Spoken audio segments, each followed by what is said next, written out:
Good morning. खुदावंद यीशु मसीह के ज़िंदा और जलाली नाम में आपकी सलामती हो। मैं हूं पास्टर नदीम मैसी। हम कैलवरी एवेंजेलिकल अपॉलोजेटिक सोसाइटी के प्लेटफॉर्म से इस डिवोशनल सीरीज़ को जारी रखे हुए हैं, जिसका उन्वान है कलाम के साथ। पहले हमने पैदाइश की किताब के नाम के बारे में कुछ सीखा और आज हम डॉक्टर वॉरेन डब्ल्यू वियर्सबी के अल्फाज में इस किताब की अहमियत और ख़ासियत के बारे में चंद बातें सीखेंगे।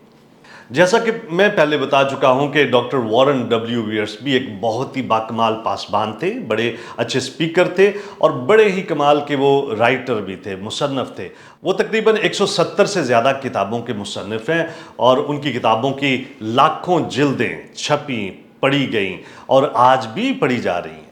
और हम उनकी जिस किताब को इस सीरीज़ के लिए इस्तेमाल कर रहे हैं वो है डिवोशनल कमेंट्री, जिसका उन्वान है विद द वर्ड, यानी कलाम के साथ। एक बार फिर मैं ये बताना पसंद करूंगा कि इस डिवोशनल कमेंट्री में 80% मवाद वही है जो डॉक्टर वॉरेन डब्ल्यू वियर्सबी ने विद द वर्ड अपनी डिवोशनल कमेंट्री में दिया है, और 20% कुछ चीज़ें हमने ऐड की हैं या चीज़ों को बहुत ज़्यादा आसान बनाने के लिए, दूसरों के लिए काबिल फ़हम बनाने के लिए उसमें थोड़ी सी तब्दीली की है। और मुझे उम्मीद है कि ये सारी चीज़ें, सारी बातें आपके लिए बहुत ज़्यादा मददगार साबित होंगी। अभी इस डिवोशनल कमेंट्री की तरतीब, जैसा मैं पहले भी बता चुका हूँ, कुछ इस तरह से होगी कि सबसे पहले हम बाइबल मुकद्दस की एक किताब के एक बाब को सुनेंगे, पढ़ेंगे, स्क्रीन पे आप उसको पढ़ सकते हैं। उसके बाद मैं इसकी एक आउटलाइन दूंगा कि इस बाब में ख़ास निकात क्या हैं, अहम पॉइंट कौन से हैं, कौन सी आयत पे कौन सी बात कही जा रही है। तो 3-4 पॉइंट्स मैं वो बताऊंगा और उसके बाद हम देखेंगे कि डॉक्टर वॉरेन डब्ल्यू वियर्सबी ने इसमें से रूहानी टीचिंग क्या दी है, वो भी 3-4 पॉइंट्स होंगे। मुख्तसर तौर पर आप बाइबल के एक बाब को पढ़ेंगे और उसमें से चंद एक अहम निकात को सीखेंगे।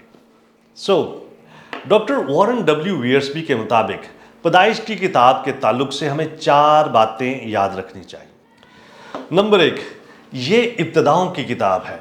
इसमें हम मुख्तलिफ़ चीज़ों की इब्तदा के बारे में पढ़ते हैं, जैसे कि तख्लीक, इंसानी तारीख़ बशमूल अज़दवाजी ज़िंदगी या ताल्लुक़दारी, गुनाह और मौत, निजात दहिंदा का वादा, इंसानी तहज़ीब, बाबल और यहूदी कौम। ये किताब इस दुनिया की हर एक चीज़ की इब्तदा के बारे में बात करती है, जैसे कि रोशनी, तारीकी, गुनाह, नदामत, खुदा से जुदाई, नजात व मखलसी, ज़िंदगी, मौत, हसद, गुस्सा, बदकारी और कत्ल गारत, नस्ल इंसानी, ख़ानदानों और अक़वाम आलम की इब्तदा, सज़ा और फजल की इब्तदा, हत्ता कि सब कुछ जो इस दुनिया में मौजूद है उसकी इब्तदा के बारे में ये किताब बात करती है। बस हम इसे कह सकते हैं कि ये इब्तदाओं की किताब है।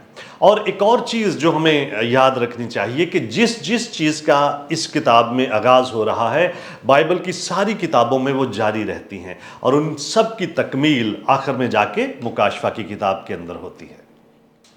नंबर 2, ये इंसानी नस्ल के परवान चढ़ने की किताब है। ये आदम से शुरू होती है और बनी इसराइल कौम के आगाज़ और उनकी सारी हिस्ट्री को ये बयान करती है और ये बताती है कि किस तरह से, कहाँ से ये नस्ल शुरू हुई और किस तरह से ये परवान चढ़ी। इस किताब में बिलखसूस 6 मखसूस लोगों के ख़ानदानों का जिक्र किया गया है और उनके बारे में तफसील बयान की गई है, जैसे कि आदम, नूह, अब्राहम, इसहाक, याकूब और यूसुफ। इस किताब के अंदर इन लोगों के ख़ानदानों के बारे में बताया गया है और मुख्तलिफ़ तरह के नसबनामे भी दिए गए हैं। ये नसबनामे हो सकता है कि आपके लिए उकताहट का सबब हों। बहुत दफ़ा हम नसबनामों को छोड़ देते हैं, हम नहीं पढ़ते, लेकिन याद रखें कि ये बहुत ज़्यादा अहम है और ये हमारे निजात दहिंदा खुदावंद यीशु मसीह के ज़मीनी ख़ानदान और इसराइल के बुज़ुर्गों के बारे में, उनके ख़ानदानों के बारे में जानने के लिए बेहद अहम है।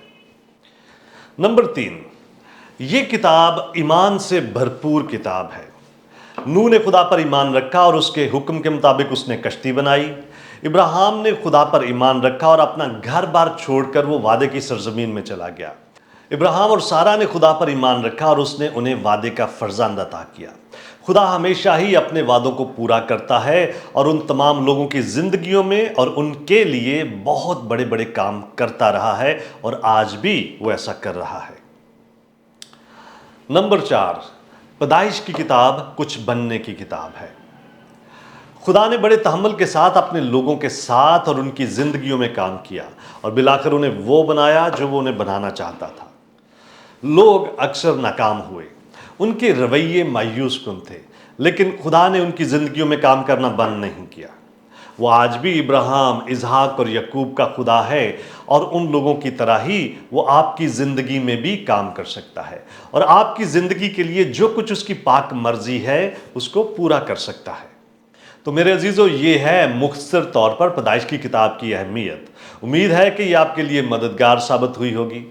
برائے مہربانی اس ساری معلومات کو اپنے دوستوں کے ساتھ، عزیزوں کے ساتھ شیئر کریں تاکہ اور زیادہ لوگ بھی اس سے مستفید ہو سکیں۔ مجھے اور ہماری ساری ٹیم کو اپنی دعاؤں میں یاد رکھیں۔ خدا آپ کو بہت زیادہ برکت دے۔ بہت شکریہ۔